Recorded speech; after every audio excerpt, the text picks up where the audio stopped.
السلام علیکم ورحمۃ اللہ وبرکاتہ۔ پیارے دوستو، آج کے اس ویڈیو کے اندر بتاؤں گا دعا قبول ہونے کا وظیفہ۔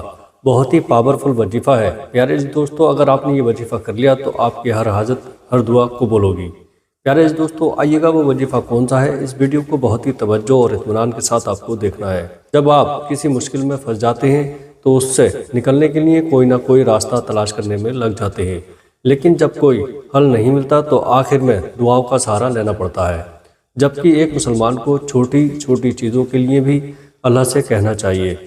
اس لیے آج میں آپ کو ایک ایسی دعا قبول ہونے کا وظیفہ اور نماز کے بارے میں بتانا چاہتا ہوں جس کو کیسی ہی مشکل میں اگر آپ نے پڑھ لی تو انشاءاللہ اس سے نجات پائیں گے، کیونکہ شاہ ولی اللہ محدث دہلوی رضی اللہ تعالیٰ عنہ نے لکھا ہے کہ اسے پڑھنے کے بعد جس کو شک ہو کہ میری دعا قبول نہیں ہوگی تو اس کا مطلب ہے کہ اس کے اندر ایمان ہی نہیں، کیونکہ اللہ نے قرآن پاک میں جہاں جہاں یہ آیت ذکر کی ہے اس کے آگے یہ بھی فرمایا ہے کہ ہم نے ان کی دعا قبول فرما لی۔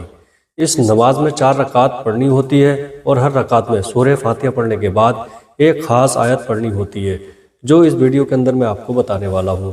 نماز کا طریقہ، اس نماز کا طریقہ یہ ہے کہ 4 رکعت نماز پڑھیں اور صلاۃ الحاجت کی نیت کریں، پاک لباس، پاک جگہ، خوشبو بھی لگا لیں۔ پیارے عزیز دوستو، پہلی رکعت اللہ کی طرف سے رجوع ہو کر نیت کریں، پھر سورہ فاتحہ پڑھنے کے بعد اور کوئی سورہ پڑھنے سے پہلے یہ آیت کریمہ 100 بار پڑھیں، لا الہ انت سبحانک انی کنت من الظالمین۔ پیارے عزیز دوستو، آئیے گا دوسری رکعت، پھر دوسری رکعت میں سورہ فاتحہ پڑھنے کے بعد 100 بار پڑھیں، ربی انی مسنی الضر وانت ارحم الراحمین۔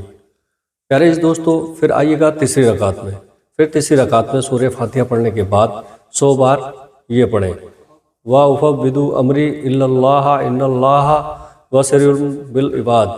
اب آئیے گا چوتھی رکعت میں، پھر چوتھی رکعت میں سورہ فاتحہ پڑھنے کے بعد 100 بار یہ پڑھیں، حسبنا اللہ ونعم الوکیل۔ یہ چاروں رکعتیں پڑھنے کے بعد سجدے میں سر رکھ کر 100 مرتبہ یہ پڑھیں، رب انی مغلوب فانتصر۔ یہ نماز شروع کرنے سے پہلے اور بعد میں 100 بار درود شریف کی ایک تسبیح پڑھ لیں، پھر جو دعا مانگنی ہو پوری شدت سے مانگیں۔ انشاءاللہ کوئی بھی بلا یا مصیبت ہو ٹل جائے گی، کوئی پریشانی ہو ٹل جائے گی، کوئی بھی بیماری ہو ٹل جائے گی۔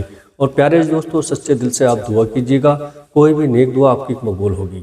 اللہ ہماری نیک دعاؤں کو قبول فرمائے اور ہمیں مصیبتوں سے، پریشانیوں سے محفوظ فرمائے۔ میرے پیارے دوستو، اگر یہ ویڈیو آپ کو پسند آئی ہو تو لائک، شیئر اور سبسکرائب کر دیں۔ السلام علیکم ورحمۃ اللہ وبرکاتہ۔